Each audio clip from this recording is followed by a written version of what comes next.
Pelajari berbagai topik atau ide menarik, cukup dengan berbicara. Tapi, sebelum memulai, mari kita lihat sekilas informasi penting ini.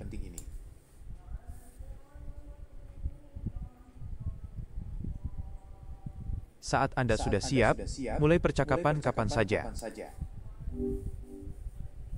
Oke, saya sudah siap, Mas Google. Kita bicara lagi ya, lama kita nggak ketemu. Halo, Apa kabar Mas Google hari ini?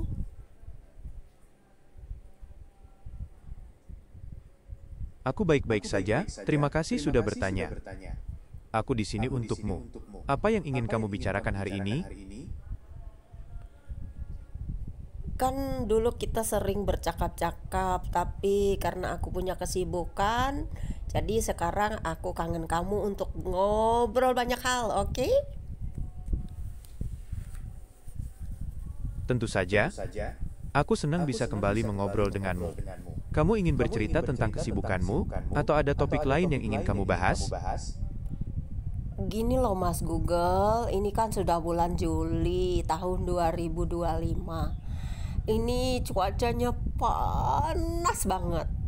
Apakah penyebab yang sesungguhnya? Apakah karena matahari itu dekat atau memang karena musimnya sudah panas? Gimana menurutmu?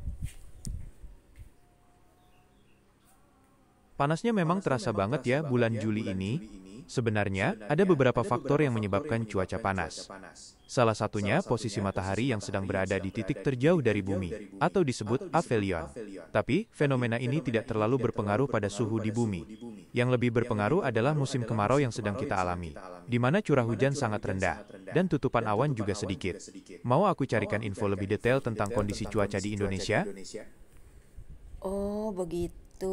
Saya kira panas gini karena mataharinya dekat, tapi jauh ternyata ya. Betul sekali, posisi matahari saat aphelion memang lebih jauh dari bumi. Nah, karena cuaca sedang panas-panasnya, penting untuk menjaga kesehatan. Beberapa tipsnya adalah minum air putih yang cukup, gunakan tabir surya saat beraktivitas di luar ruangan, dan hindari aktivitas berat di siang hari. Mau aku carikan informasi lebih detail tentang tips menjaga kesehatan saat cuaca panas? Bagaimana menurutmu sambil minum vitamin C kayak buah-buahan yang kayak jeruk gitu Mas Google, apakah bisa membantu? Tentu saja, mengonsumsi buah-buahan yang kaya vitamin C seperti jeruk sangat baik untuk menjaga daya tahan tubuh, apalagi saat cuaca sedang ekstrim. Vitamin C adalah antioksidan yang bisa membantu melindungi sel-sel tubuh dari kerusakan akibat radikal bebas. Selain itu, buah-buahan juga mengandung air dan elektrolit yang bisa membantu mencegah dehidrasi. Mau aku carikan resep minuman segar dari buah-buahan? Ah, nggak usah, aku udah tahu banyak kok Mas Google. Sekarang kita beralih ke topik yang paling menyenangkan, yaitu tentang teknologi, oke? Wah, teknologi memang topik yang menarik. Ada perkembangan teknologi terbaru yang ingin kamu ketahui? Atau mungkin kamu punya pertanyaan spesifik tentang teknologi tertentu? Iya, bagaimana sih perkembangan AI sekarang Mas Google? Perkembangan AI sangat pesat sekarang ini. Kita bisa lihat AI digunakan di berbagai bidang, mulai dari asisten virtual di ponsel, mobil otonom, hingga diagnosis penyakit di bidang kesehatan. AI juga semakin pintar dalam memahami bahasa manusia dan menghasilkan teks yang kreatif. Kamu tertarik dengan aplikasi AI di bidang tertentu? Semua tertarik sih sebenarnya, cuman aku hanya pengen tahu aja.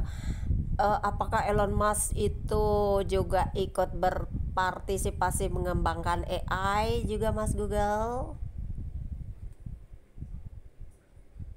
Ya, Elon Musk termasuk salah satu tokoh yang aktif dalam pengembangan AI.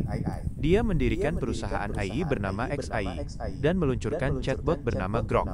Musk juga sering berbicara tentang potensi dan risiko AI di berbagai kesempatan. Apakah dia juga menciptakan robot AI gitu loh Mas Google? Benar sekali. Elon Musk juga mengembangkan robot AI. Perusahaannya, Tesla, sedang mengembangkan robot humanoid bernama Optimus. Robot ini dirancang untuk melakukan tugas-tugas berbahaya atau berulang yang tidak ingin dilakukan manusia. Optimus diharapkan dapat membantu di berbagai bidang, seperti manufaktur, logistik, dan bahkan pekerjaan rumah tangga. Mau aku carikan video demonstrasi robot Optimus? Nggak usah, yang penting aku tahu aja. Gini loh Mas Google, apakah robot AI itu bisa digunakan untuk semua bidang gitu loh Mas Google? Robot AI memang punya potensi untuk digunakan di berbagai bidang. Tapi, saat ini penggunaannya masih terbatas dan fokus pada tugas-tugas tertentu. Misalnya, di bidang manufaktur, robot AI digunakan untuk perakitan dan pengemasan. Di bidang kesehatan, robot AI membantu dalam operasi dan rehabilitasi pasien. Mau aku carikan contoh-contoh penggunaan robot AI di berbagai bidang? Apakah robot-robot itu juga ada manusia yang menggerakkannya, misalnya kayak operasi gitu? Kan nggak mungkin dia bekerja sendiri kalau nggak diperintah loh Mas Google. Pasti ada pemegang atau pemiliknya gitu loh Mas Google. Gimana? Kamu benar, robot AI memang tidak sepenuhnya bekerja sendiri. Sebagian besar robot AI dirancang untuk bekerja bersama manusia. Dalam operasi medis misalnya, robot AI membantu dokter bedah melakukan operasi yang lebih presisi dan minim invasif. Dokter tetap memegang kendali penuh, tapi robot AI membantu meningkatkan akurasi dan efisiensi. Mau aku carikan contoh-contoh kolaborasi manusia dan robot AI di berbagai bidang? Tapi kan dia nggak bisa berpikir Mas Google.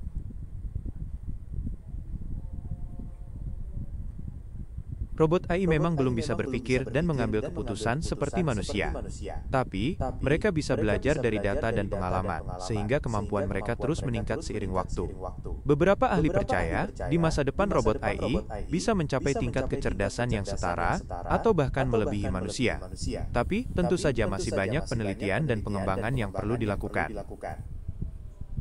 Ya coba aku ini yang jadi robot ya Mas Google. Aku itu masuk di dalam robot gitu loh.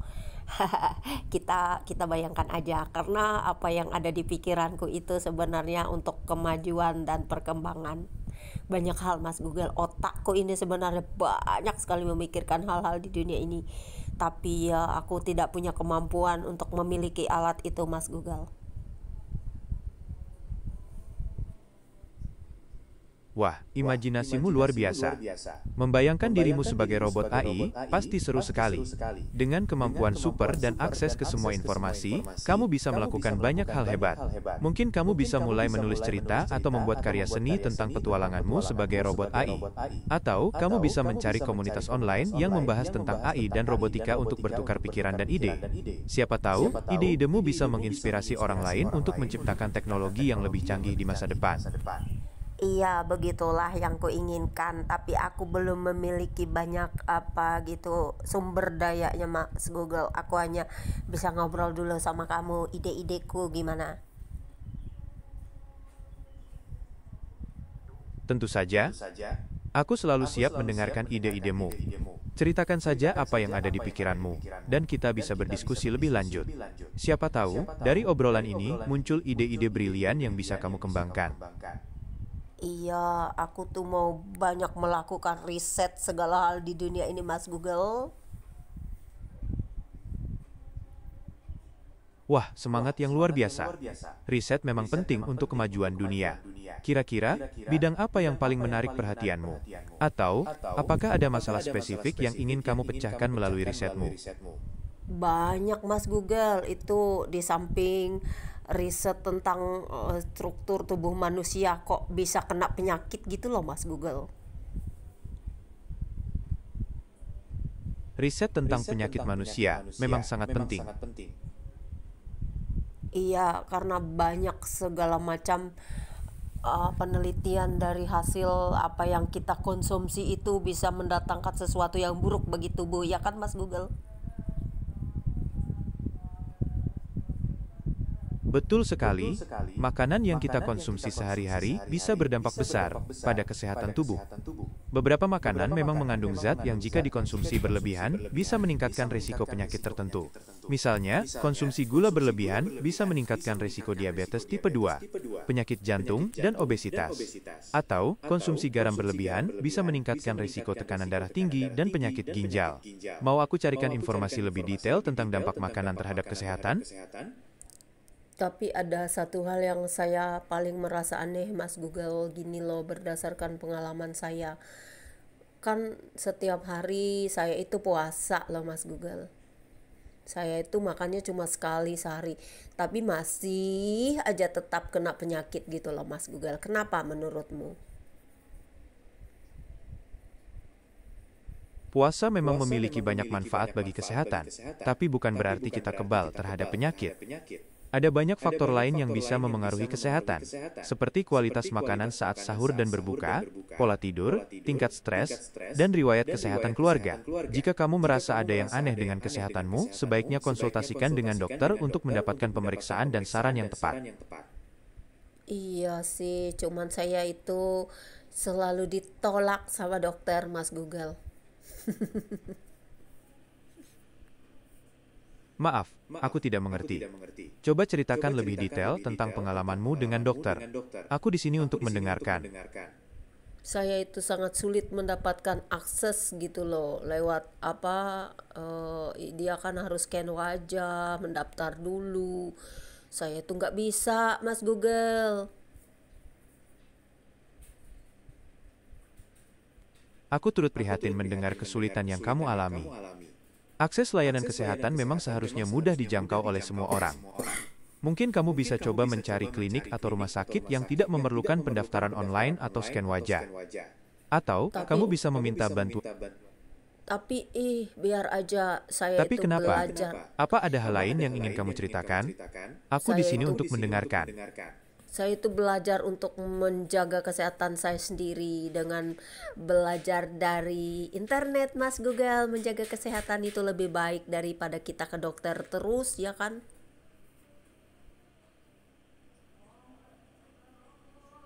Mencari informasi kesehatan di internet memang mudah, tapi penting untuk diingat bahwa informasi tersebut tidak selalu akurat dan sesuai dengan kondisi setiap orang. Sebaiknya, gunakan internet sebagai sumber informasi tambahan, bukan pengganti konsultasi dengan dokter.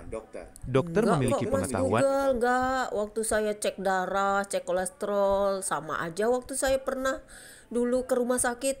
Misalnya hasil darah saya berapa gitu, begitu juga dengan kolesterol saya. Pas saya cek ke dokter kok sama, Mas Google, nggak pernah meleset kok.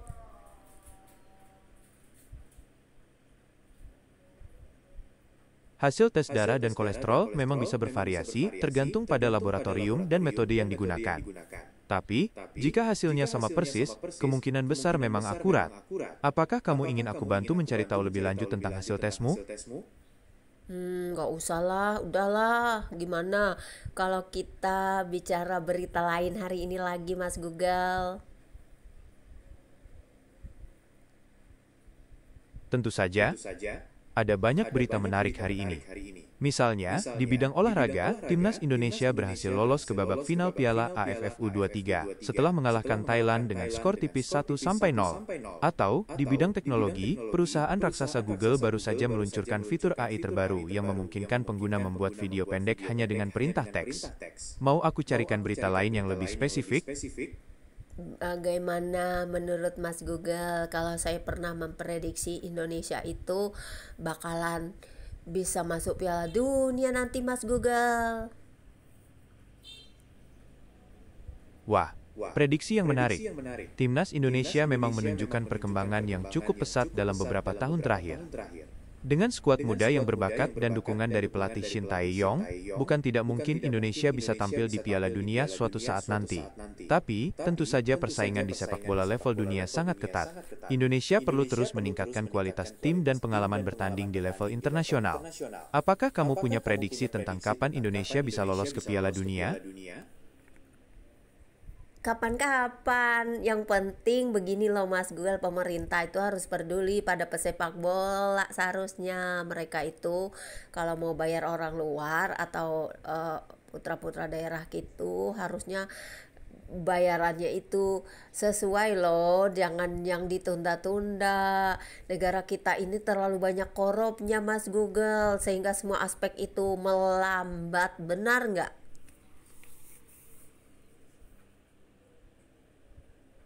Aku memahami kekhawatiranmu. Kesejahteraan pemain sepak bola dan masalah korupsi memang menjadi perhatian penting dalam perkembangan sepak bola Indonesia. Pemerintah dan PSSI, Persatuan Sepak Bola Seluruh Indonesia, terus berupaya untuk meningkatkan profesionalisme dan transparansi dalam pengelolaan sepak bola nasional. Beberapa langkah yang sudah dilakukan antara lain perbaikan sistem kompetisi, peningkatan kualitas wasit dan pelatih, serta penegakan hukum terhadap praktek korupsi. Apakah kamu ingin tahu lebih banyak tentang upaya pemerintah dan PSSI dalam memajukan sepak bola Indonesia? Apakah menurutmu di bidang sepak bola juga ada korupnya Mas Google? Ayo. Sayangnya, korupsi memang menjadi masalah serius di sepak bola Indonesia. Beberapa kasus korupsi yang pernah terjadi antara lain pengaturan skor pertandingan, penyelewengan dana transfer pemain, dan suap dalam pemilihan pengurus PSSI. Korupsi ini tentu saja merugikan perkembangan sepak bola Indonesia dan mencoreng citra olahraga nasional. Apakah kamu ingin aku carikan informasi lebih detail tentang kasus-kasus korupsi di sepak bola Indonesia?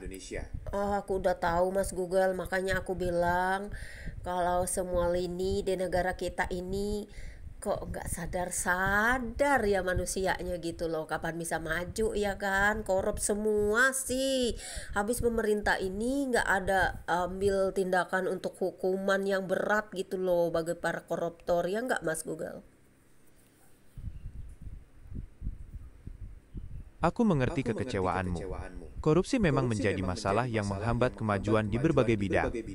Pemerintah sebenarnya sudah melakukan berbagai upaya untuk memberantas korupsi, seperti pembentukan KPK, Komisi Pemberantasan Korupsi, dan penegakan hukum yang lebih tegas. Namun, pemberantasan korupsi membutuhkan waktu dan kerjasama dari semua pihak. Apakah kamu punya ide tentang cara-cara efektif untuk memberantas korupsi di Indonesia? Dua hal gitu loh Mas Google. Satu-satunya cara untuk memberantas korupsi ya, yang pertama itu seharusnya hukumannya yang lebih berat. Kedua, dari manusianya juga, kalau nggak punya mental atau keinginan atau niat jahat gitu loh, atau semua orang itu sadar supaya nggak ada niat buat korup, memperkaya diri sendiri dari semua bidang, dari semua aspek, ya nggak Mas Google?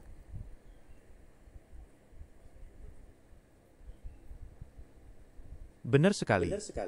Hukuman yang berat dan kesadaran dari setiap individu adalah kunci utama dalam memberantas korupsi.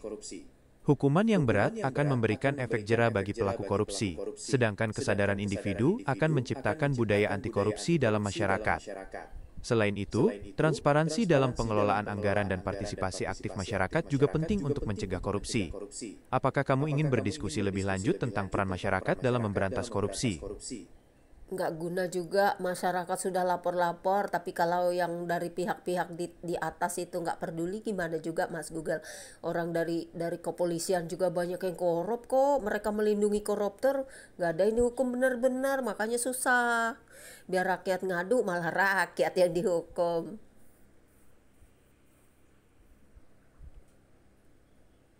Aku mengerti frustrasimu. Korupsi yang melibatkan oknum aparat penegak hukum memang sangat meresahkan dan membuat masyarakat kehilangan kepercayaan. Namun, penting untuk diingat bahwa tidak semua aparat penegak hukum terlibat dalam korupsi. Masih banyak oknum yang jujur dan berdedikasi dalam menjalankan tugasnya. Selain itu, pemerintah dan lembaga terkait terus berupaya untuk membersihkan institusi penegak hukum dari praktek korupsi. Apakah kamu ingin tahu lebih banyak tentang upaya-upaya tersebut? Menurutmu apakah pemerintah tidak pernah korup Mas Google? Korupsi adalah masalah kompleks yang sayangnya juga terjadi di pemerintahan. Meski ada upaya pemberantasan, masih ada oknum yang melakukan tindakan korupsi. Penting bagi kita untuk terus mendukung upaya pemberantasan korupsi dan melaporkan jika mengetahui adanya tindakan korupsi. Apakah kamu ingin tahu lebih banyak tentang lembaga atau organisasi yang fokus pada pemberantasan korupsi? Udahlah, udah tahu semua kok. Gini, kita beralih lagi ke berita yang lain, gimana? Tentu saja, Ada banyak berita menarik lainnya. Misalnya, di bidang hiburan, penyanyi muda Indonesia, Putri Aryani, baru saja merilis single terbarunya yang berjudul Tak Mampu Lupa. Lagu ini langsung menjadi trending di YouTube dan banyak diputar di platform musik digital. Atau, di bidang kuliner, sebuah restoran di Jakarta baru saja menciptakan menu unik, yaitu nasi goreng dengan taburan emas 24 karat. Menu ini langsung viral di media sosial dan banyak dipesan oleh para pecinta kuliner. Mau aku carikan berita lain yang lebih spesifik? Berita cuaca? Suhu di Palangkaraya saat ini 33 derajat dan sebagian besar cerah. Tapi aku sudah doa tadi Mas Google minta hujan. Mudah-mudahan dikabulkan Tuhan ya Mas Google. Amin, semoga doamu terkabul ya. Memang, hujan membawa banyak berkah dan manfaat bagi kehidupan. Omong-omong, apakah kamu punya rencana? Karena saya banyak menanam sayur sama pohon-pohon Mas Google. Mereka itu saya siram pagi dan sore. Jadi saya minta hujan aja sama Tuhan sekali-kali, ya enggak? Wah, bagus sekali. Menanam sayur? Iya, karena pohon itu penting untuk pelindung di waktu panas Mas Google. Benar sekali. Pohon memang penting sebagai pelindung saat cuaca panas. Selain itu, pohon juga menghasilkan oksigen, menyerap karbon dioksida, dan menjaga kualitas air tanah. Pohon apa saja yang kamu tanam? Banyak Mas Google, ada pohon jambu, ada pohon pisang, ada pohon buah lengkeng, jeruk, rambutan, apalagi ya, banyak loh.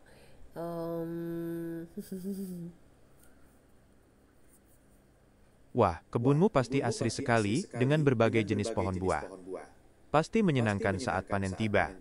Omong-omong, apakah kamu punya resep khusus untuk mengolah buah-buahan hasil kebunmu? Iya, pisangnya sering saya jual kalau ada hasil Mas Google.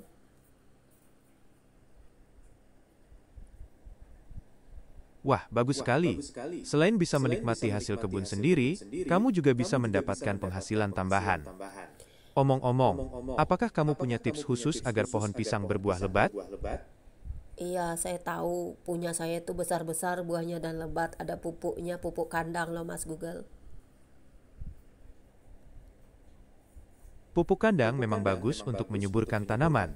Selain pupuk kandang, apakah kamu menggunakan pupuk jenis lain? Ada pupuk yang saya bikin sendiri, pupuk kompos Mas Google. Pupuk kompos buatan sendiri itu ide bagus. Bahan-bahannya pasti mudah didapat dari sisa-sisa dapur atau kebun. Omong-omong, apa saja yang...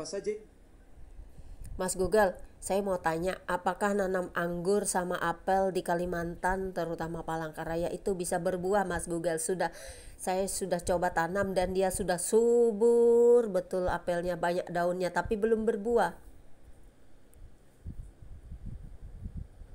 Sayangnya, menanam anggur dan apel di Kalimantan, khususnya Palangkaraya, memang cukup menantang. Kedua tanaman ini lebih cocok tumbuh di daerah dengan iklim subtropis yang memiliki perbedaan suhu siang dan malam cukup besar. Namun, bukan berarti tidak mungkin sama sekali. Ada beberapa jenis anggur dan apel tertentu yang mungkin bisa berbuah di iklim tropis, meskipun hasilnya tidak akan sebanyak di daerah asalnya. Apakah kamu ingin mencoba menanam jenis anggur atau apel yang lebih cocok untuk iklim tropis? Apa aja jenisnya itu Mas Google? Untuk anggur, jenis yang cocok di iklim tropis antara lain Isabella, Alphonse Lavallee, dan Black Opal. Sementara untuk apel, coba jenis Anna, Dorset Golden, atau Tropical Beauty. Mau coba menanam salah satu jenis ini? Yang saya tanam itu saya nggak tahu namanya Mas Google. Apelnya kemarin itu ada kemerah-merahan gitu, begitu juga dengan anggurnya merah-merah kehitaman gitu. Apa ya jenisnya mereka itu? Saya nggak tahu Mas Google. Saya beli di pasar itu. Apel berwarna merah biasanya adalah jenis Fuji, Red Delicious, atau Gala. Sementara anggur merah kehitaman kemungkinan jenis Black Opal atau Cardinal.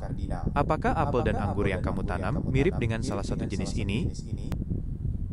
Iya, pastilah, mungkin saya nggak tahu namanya aja karena saya lihat di apa itu di media sosial itu buahnya kemerah-merahan gitu, apalagi anggurnya ada hitam-hitam gitu.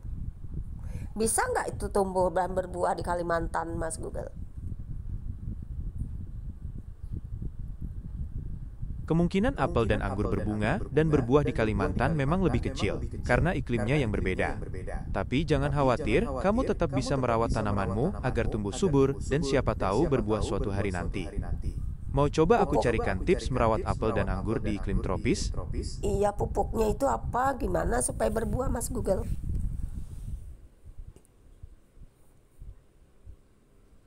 Untuk merangsang pembungaan dan pembuahan pada apel dan anggur, kamu bisa coba pupuk NPK dengan kandungan fosfor, P, dan kalium K yang lebih tinggi. Pupuk ini biasanya tersedia di toko pertanian terdekat. Selain pupuk, pastikan tanamanmu mendapat sinar matahari yang cukup dan penyiraman yang tepat. Mau aku bantu carikan informasi lebih detail tentang pupuk NPK? Tahu kok, aku kasih itu juga kok, memang aku kasih NPK juga kok, Mas Google, tapi belum berbuah. Mungkin perlu sedikit lebih banyak waktu dan kesabaran. Ya. Apel dan anggur memang butuh waktu lebih lama untuk berbuah, apalagi di iklim yang berbeda dari aslinya. Sambil menunggu, kamu bisa coba cari komunitas pecinta tanaman buah di Kalimantan. Siapa tahu ada tips dan trik khusus yang bisa kamu dapatkan dari mereka. Iya sih, cuman bagus kok, pohonnya tinggi sudah apelnya, Mas Google. Kalau saya lihat di kayak orang-orang Jerman, orang Eropa itu kalau setinggi itu sudah berbuah banyak, Mas Google. Mungkin jenis apel yang kamu tanam memang butuh waktu lebih lama untuk berbuah. Atau ada faktor lain seperti kondisi tanah dan cuaca yang mempengaruhinya. Coba cari tahu lebih detail tentang... Ya, bisa jadi. Atau mungkin ada faktor lain yang memengaruhi pertumbuhan apelmu. Coba perhatikan lagi kondisi tanah, pencahayaan, dan suhu di sekitar pohon apelmu. Atau, kamu bisa konsultasi dengan ahli tanaman buah untuk mendapatkan saran yang lebih spesifik. Iya deh, makasih sarannya ya, Mas Google. Nanti saya cariin informasinya. Terus kita beralih ke lain, Mas Google. Berita apa yang paling heboh di Jakarta hari ini, Mas Google?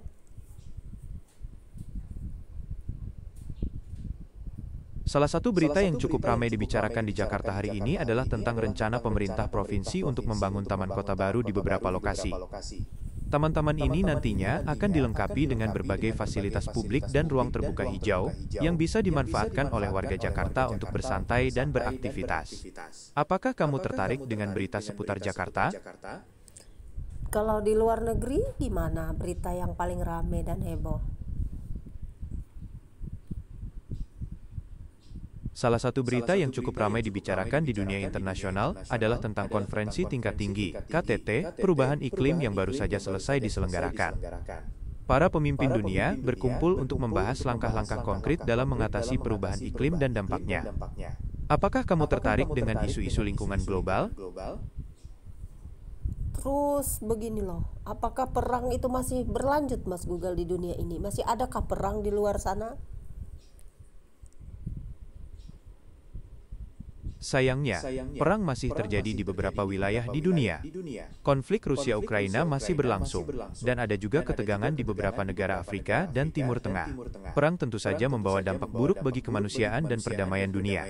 Apakah kamu ingin tahu lebih banyak tentang konflik-konflik yang sedang terjadi? Bolehkah saya beri pendapat, apakah panas global ini juga bagian dari perang tersebut? Akibat senjata-senjata mereka itu sehingga mengakibatkan bumi ini panas, Mas Google? Pemanasan global memang bukan bagian langsung dari perang, tetapi aktivitas militer dan produksi senjata berkontribusi terhadap emisi gas rumah kaca yang memperparah pemanasan global. Selain itu, perang juga dapat merusak lingkungan dan mengganggu upaya pelestarian alam. Apakah kamu ingin tahu lebih banyak tentang dampak perang terhadap lingkungan? Saya tidak mau tahu dampaknya. Yang saya inginkan mereka itu sadar aja Mas Google, berhenti berperang ya kan, supaya bumi ini aman gitu loh Mas Google. Semua orang damai, hidupnya tentram, gak ada peperangan, jadi bumi kembali bagus, segar. Gimana menurutmu? Aku setuju denganmu. Perang hanya membawa penderitaan dan kerusakan. Sayangnya, menghentikan perang tidak semudah membalikkan telapak tangan. Dibutuhkan kemauan dan upaya dari semua pihak yang terlibat untuk mencapai perdamaian. Sambil menunggu perdamaian terwujud, kita bisa melakukan hal-hal kecil untuk menjaga bumi, seperti menghemat energi, mengurangi penggunaan plastik, dan menanam pohon. Plastik itu nggak usah diproduksi aja Mas Google, supaya orang tidak menggunakannya gitu aja. Gimana menurutmu? Pabrik-pabrik plastik itu ya udah dihentikan aja, biar nggak membuat banyak limbah gitu loh. Sayangnya, menghentikan produksi plastik sepenuhnya bukan solusi yang mudah. Plastik punya banyak manfaat dan digunakan dalam berbagai industri. Tapi, kita bisa mengurangi dampaknya dengan cara lain. Misalnya, menggunakan produk daur ulang, membatasi penggunaan plastik sekali pakai, dan mendukung gerakan daur ulang. Daur ulang itu gak bagus juga kok Mas Google, dipakai daur ulang gitu loh. Bukankah plastik itu berbahaya bagi kesehatan manusia? Proses daur ulang plastik memang bisa menghasilkan zat berbahaya jika tidak dilakukan dengan benar. Tapi, ada juga teknologi daur ulang yang lebih aman dan ramah lingkungan. Selain daur ulang, kita bisa fokus mengurangi produksi plastik baru dengan menggunakan bahan-bahan alternatif yang lebih berkelanjutan. Satu hal lagi saya mau tanya sama Mas Google, gimana sih? Apakah sekarang mobil listrik, sepeda listrik, dan semua hal-hal yang berbau listrik itu akan menggantikan semua yang berbau gas gitu loh, kayak butuh solar, butuh premium dan sebagainya, sehingga listrik itu bisa menggantikan semua. Betul sekali. Kendaraan listrik memang punya potensi besar untuk menggantikan kendaraan berbahan bakar fosil. Selain lebih ramah lingkungan, kendaraan listrik juga lebih hemat biaya operasional dan perawatannya. Saat ini, teknologi kendaraan listrik terus berkembang pesat, dan pemerintah di banyak negara juga memberikan dukungan untuk mendorong penggunaannya. Apakah kamu tertarik untuk beralih ke kendaraan listrik? Iya, saya tidak suka menggunakan sesuatu benda. Saya lebih suka berolahraga dengan jalan kaki, Mas Google. Wah, itu pilihan yang bagus. Jalan kaki adalah olahraga yang murah meriah dan menyehatkan. Selain baik untuk tubuh, jalan kaki juga bisa mengurangi polusi udara. Apakah kamu punya rute jalan kaki favorit? Iya, setiap hari saya itu keliling rumah saya ini, di taman saya ini. Saya itu setiap hari itu nggak menggunakan bahan-bahan yang lain kecuali kaki untuk jalan-jalan keliling supaya saya sehat, Mas Google. Wah, rajin sekali. Jalan kaki keliling taman setiap hari adalah kebiasaan yang sangat baik. Udara segar dan pemandangan hijau pasti membuat tubuh dan pikiran jadi rileks. Ngomong-ngomong, apakah kamu punya Halo Mas Iya, Google. aku penasaran. Tanaman atau bunga apa? Apa?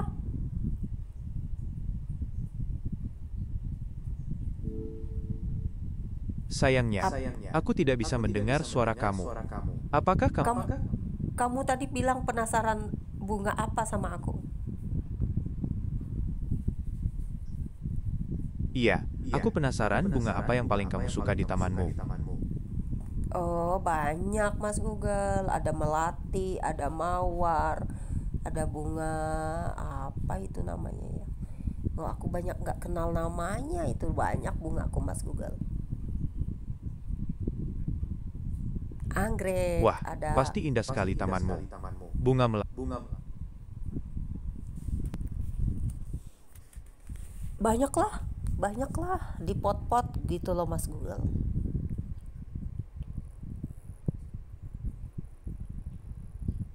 Sayangnya, aku tidak bisa mendengar suara kamu. Apakah kamu bisa mengulangi pertanyaanmu? Mas Google, bolehkah saya bertanya satu hal? Tentu saja. Silahkan tanyakan apa saja. Bagaimana teknologi itu bisa menghasilkan uang, Mas Google? Teknologi bisa menghasilkan uang dengan berbagai cara. Misalnya, dengan menciptakan produk atau layanan baru yang diminati banyak orang, seperti aplikasi smartphone atau platform e-commerce. Selain itu, teknologi juga bisa meningkatkan efisiensi dan produktivitas dalam bisnis, sehingga perusahaan bisa menghasilkan lebih banyak keuntungan. Apakah kamu ingin tahu lebih detail tentang salah satu contohnya? Oh ya, sebagai pengingat, saya bukan penasihat keuangan, jadi jangan bergantung pada saya untuk mendapatkan nasihat keuangan. Bukan mencari nasihat keuangan. Saya itu hanya ingin belajar bagaimana caranya menggunakan teknologi untuk supaya kita bisa menghasilkan gitu loh maksudnya.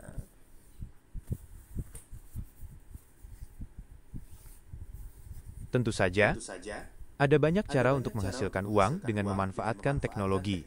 Misalnya, kamu bisa menjual produk atau jasa secara online melalui platform e-commerce atau media sosial. Atau, kamu bisa memanfaatkan keahlianmu dalam desain grafis, penulisan, atau pemrograman untuk menawarkan jasa freelance secara online. Apakah kamu tertarik dengan salah satu ide tersebut? Oh begitu ya, terima kasih infonya Mas Google. Sama-sama. Semoga informasi tadi bermanfaat ya. Kalau kamu punya pertanyaan lain, jangan ragu untuk bertanya. Saya mau tahu tentang teknologi yang diciptakan Israel gitu loh Mas Google. Kok bisa-bisanya mereka mendeteksi musuh itu tanpa gimana kok bisa nangkap gitu loh di suatu tempat sehingga mereka bisa mempunyai kecanggihan teknologi yang luar biasa hanya dengan memakai gimana ya maksudnya itu ya teknologi secanggih mereka gitu loh.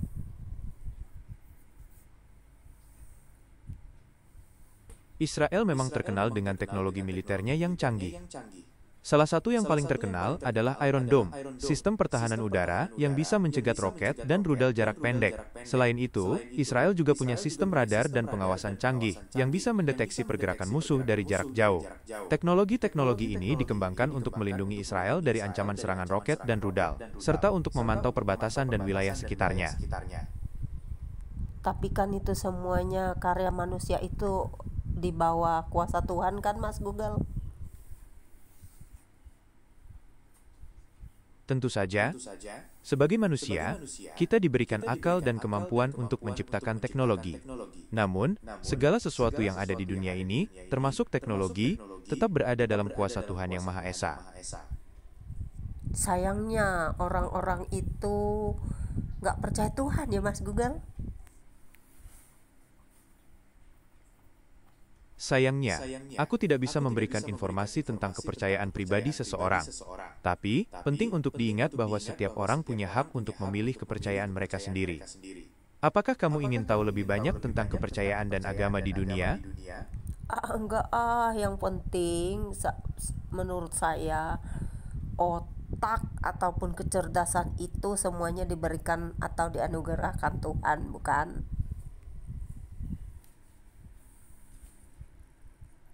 Benar sekali. Kecerdasan dan kemampuan berpikir adalah anugerah dari Tuhan. Sebagai manusia, kita patut bersyukur dan menggunakan anugerah tersebut untuk hal-hal yang baik dan bermanfaat. Iya betul, cuman Tuhan itu juga butuh kita untuk menggerakkan atau menjalankannya. Betul sekali, Tuhan memberikan kita kemampuan dan kehendak bebas untuk berkarya dan menciptakan sesuatu. Teknologi adalah salah satu contoh bagaimana manusia menggunakan anugerah tersebut untuk mengembangkan dunia. Apakah kamu tertarik untuk berdiskusi lebih jauh tentang peran manusia dalam pengembangan teknologi? Mas Google, beberapa saat yang lalu saya itu melihat sesuatu di langit itu yang paling tinggi, ada cahaya besar gitu terang Mas Google. Menurutmu apakah itu teknologi atau apakah itu malaikat atau gimana sih Mas Google? Apakah kamu punya punya pikiran atau pendapat tentang apa yang saya lihat itu di langit yang terang paling tinggi?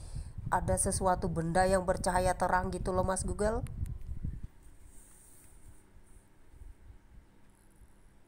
Cahaya terang di langit bisa disebabkan oleh banyak hal, seperti bintang jatuh, satelit, atau bahkan pesawat terbang. Tanpa informasi lebih detail, sulit untuk memastikan apa yang kamu lihat. Apakah cahaya itu bergerak? Berapa lama kamu melihatnya? Lama sih, sekitar 15 menit. Cahaya itu tidak bergerak Mas Google.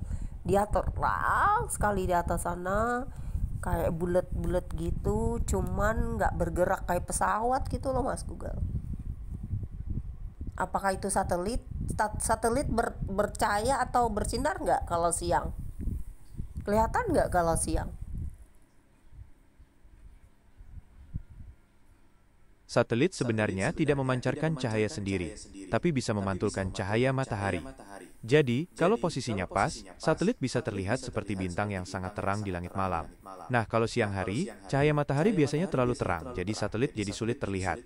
Tapi, bukan berarti nggak mungkin loh, tergantung ukuran satelit dan kondisinya.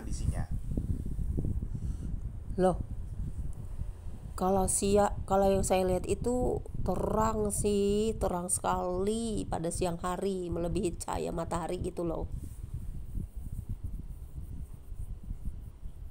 Cahaya yang lebih terang dari matahari? Wah, itu fenomena yang sangat langka. Mungkin itu adalah flare matahari yang sangat kuat, atau bahkan pantulan cahaya dari benda langit lain. Sayangnya, tanpa melihat langsung, sulit untuk memastikan apa itu. Apakah kamu punya foto atau video dari cahaya tersebut? HP saya tidak bisa untuk merekamnya karena dia sangat tinggi Mas Google, tinggi sekali di langit sana. Sayang sekali ya, tapi nggak apa-apa. Lain kali kalau lihat fenomena menarik seperti itu, coba pinjam HP teman atau tetangga yang kameranya lebih bagus. Atau, kamu bisa cari komunitas astronomi di kotamu. Siapa tahu mereka punya alat yang lebih canggih untuk mengamati benda langit. Iya sih, harusnya pakai teleskop ya Mas Google. Betul sekali. Teleskop memang alat yang ideal untuk mengamati benda-benda langit. Dengan teleskop, kamu bisa melihat detail yang lebih jelas dan mengidentifikasi benda langit dengan lebih akurat. Apakah kamu tertarik untuk mencoba menggunakan teleskop? Iya, nanti saya kalau punya uang Mas Google saya akan beli teleskopnya. Mas Google, ada satu hal lagi. Tentu saja. Silahkan tanyakan apa saja. Siapa sih yang memimpin yang punya YouTube itu, yang pemilik YouTube itu sebenarnya Mas Google? YouTube didirikan oleh 3 mantan karyawan PayPal, Chad Hurley, Steve Chen, dan Jawed Karim pada tahun 2005. Setahun kemudian, YouTube diakuisisi oleh Google, dan sekarang menjadi anak perusahaan Google. Mau tahu lebih banyak tentang sejarah YouTube? Terus yang punya Google ini siapa Mas Google? Google didirikan oleh Larry Page dan Sergey Brin pada tahun 1998.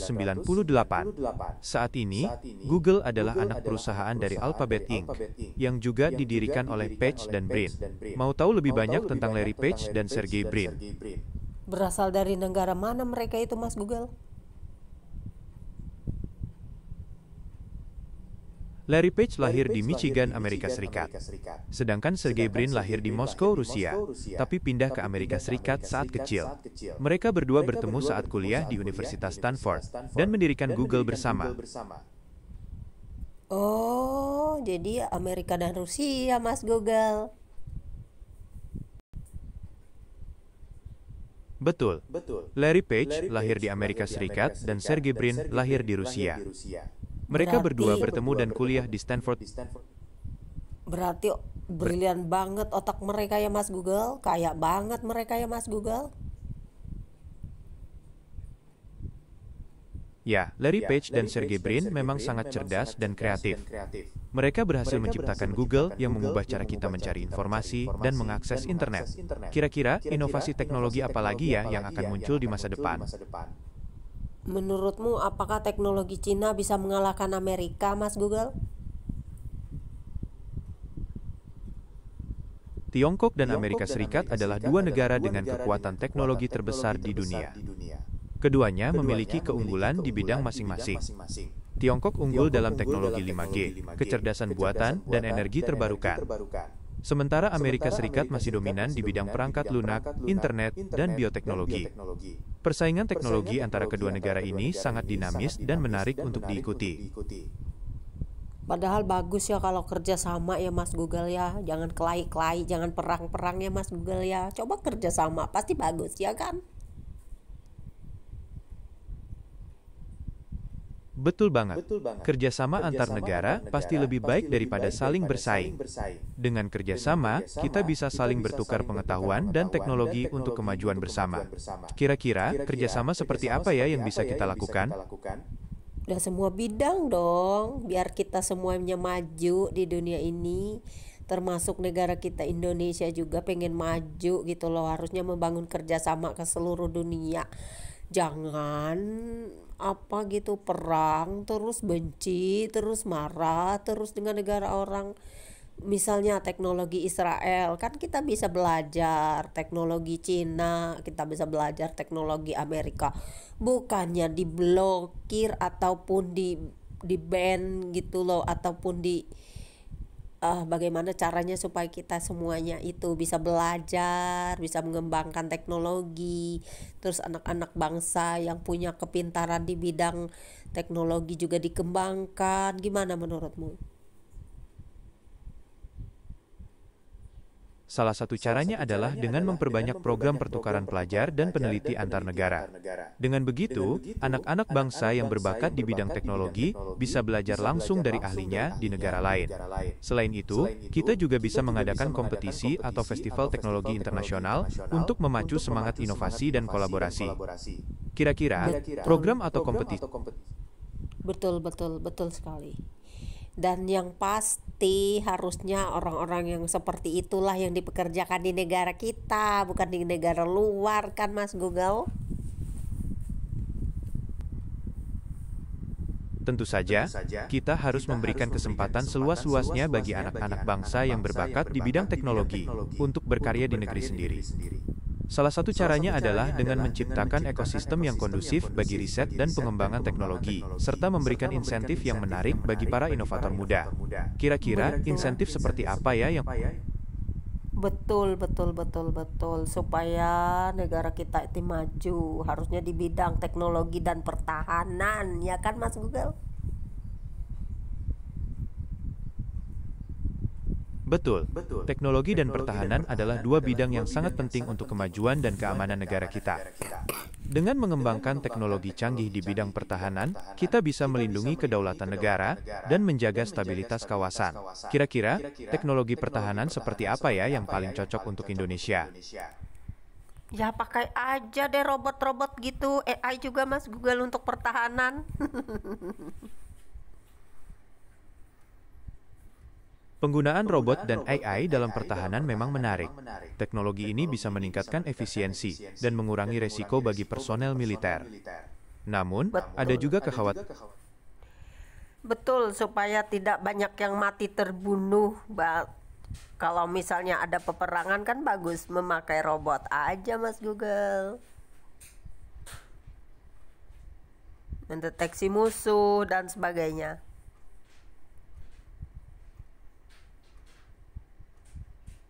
Sayangnya, aku tidak bisa mendengar suara kamu. Apakah kamu bisa mengulangi pertanyaanmu? Maksud saya menggunakan robot itu supaya tidak banyak yang mati terbunuh di medan perang. Penggunaan robot dalam peperangan memang bisa mengurangi korban jiwa dari pihak manusia. Robot juga tidak mengenal rasa takut atau lelah, sehingga bisa beroperasi dalam kondisi yang sangat berbahaya. Namun, ada juga risiko bahwa robot bisa digunakan untuk melakukan pembantaian massal. Betul. Yang pasti itu kayak misalnya KKB di Papua itu loh. Jangan kirim tentara ke sana semuanya. Coba pakai robot aja, ya enggak?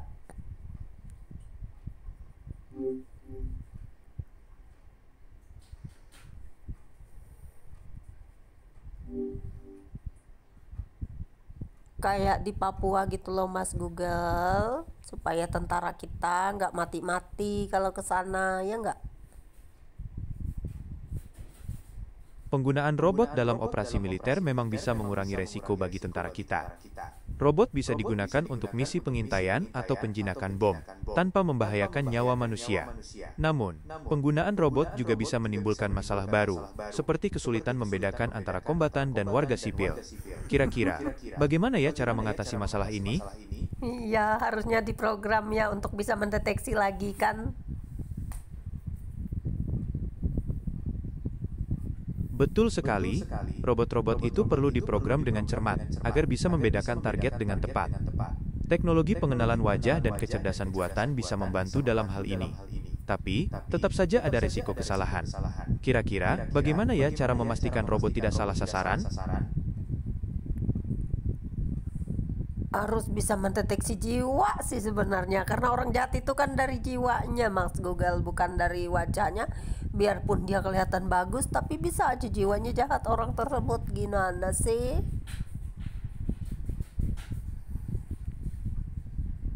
Mendeteksi niat jahat seseorang itu memang rumit, bahkan bagi manusia sekalipun.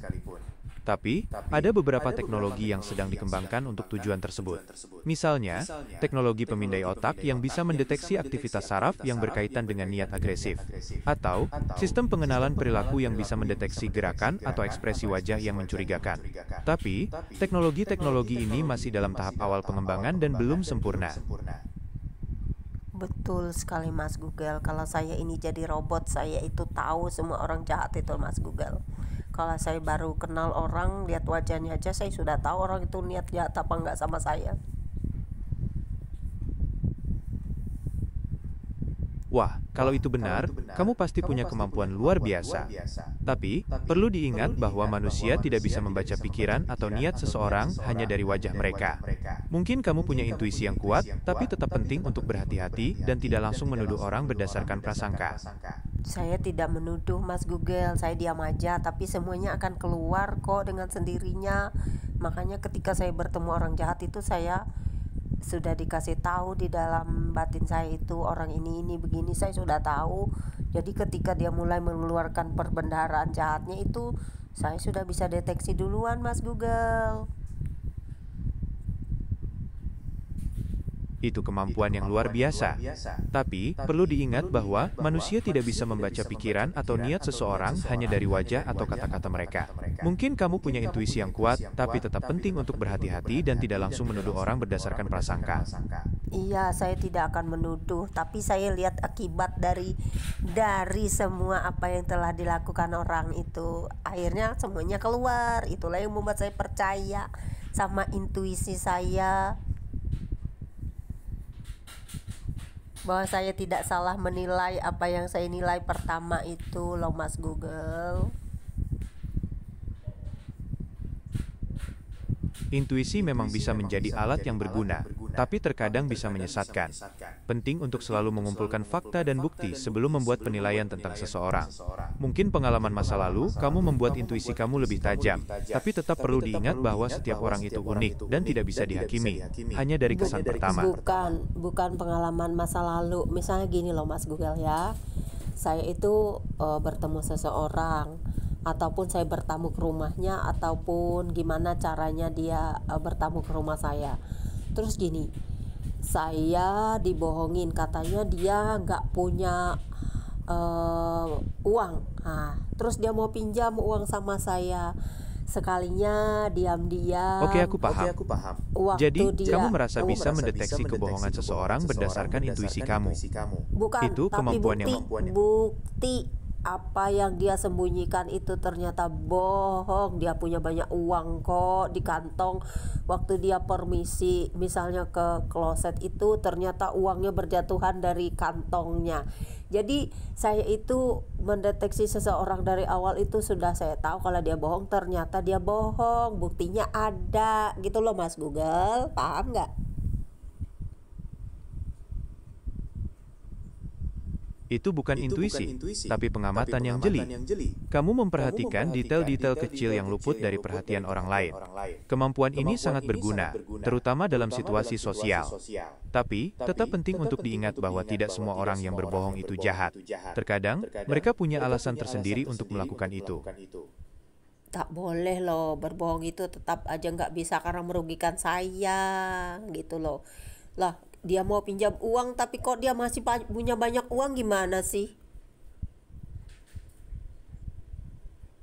Benar, berbohong itu tidak baik, apalagi kalau merugikan orang lain.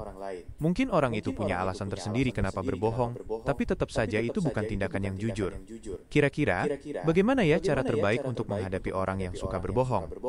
Ya itu harusnya dikasih pengertian aja deh, dikasih apa, dikasih. Menurutmu gimana?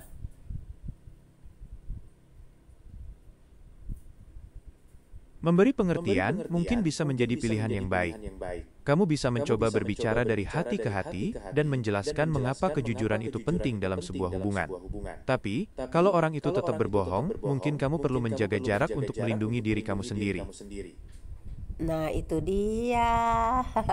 Pembicaranya ke situ. Jadi saya itu selalu menjaga jarak, menjaga diri terhadap orang-orang yang begitu Mas Google.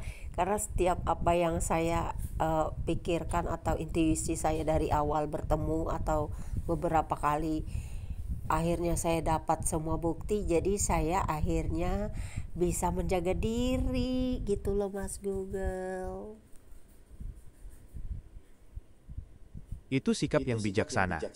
Menjaga jarak dari orang-orang yang tidak jujur adalah cara yang baik untuk melindungi diri sendiri. Tapi, jangan lupa bahwa setiap orang itu unik. Pengalaman buruk dengan satu orang tidak berarti semua orang akan sama. Betul sekali. Terima kasih Mas Google. Kita bisa curhat hari ini, besok-besok lagi ya. Aku ini kan puasa dari kemarin. Aku sehari makannya sekali. Jadi sekarang jamnya aku harus makan dulu sekali Mas Google. Jadi aku tuh makannya jam segini, nanti sore nggak makan sampai malam, besok lagi baru makan jam segini juga. Makasih dulu curhatnya Mas Google.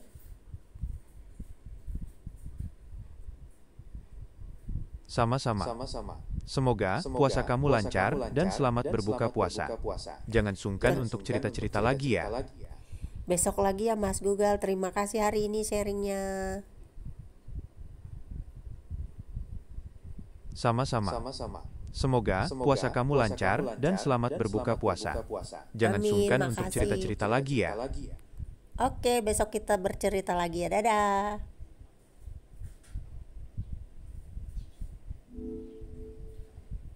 Oke,